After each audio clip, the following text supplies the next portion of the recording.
व सबस्क्राईब करा आणि बेल आयकॉनला क्लिक करा। शिरडोन येथे भीषण अपघात, एक जण जागीच ठार तर तिघे गंभीर जखमी। शिरडोन येथे गुलमोहर हॉटेलजवळ भीषण अपघात झाला। त्यामध्ये एक जण जागीच ठार झाला तर तिघे गंभीर जखमी झाले आहेत। घटनास्थळावरून मिळालेल्या माहितीनुसार इचलकरंजीहून फारुख शेख हे कार्यक्रमासाठी कुरुंदवाडच्या दिशेने जात होते, तर सलीम इचलकरंजी हे कुरुंदवाडहून इचलकरंजीकडे जात असताना एकमेकाची समोरासमोर जोराची धडक झाली। ही धडक एवढ्या जोराची होती की आजूबाजूला असलेले नागरिक गोळा झाले।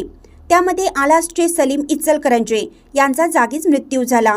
ही घटना कळताच कुरुंदवाड पोलीस ठाण्याचे पोलीस घटनास्थळी धाव घेऊन घडलेल्या घटनेचा पंचनामा करण्यात आला। जखमींना खासगी रुग्णालयात उपचारासाठी दाखल करण्यात आले। इंडियाचा आवाज न्यूजसाठी शिरडोनहून जहांगीर रणमल्ली।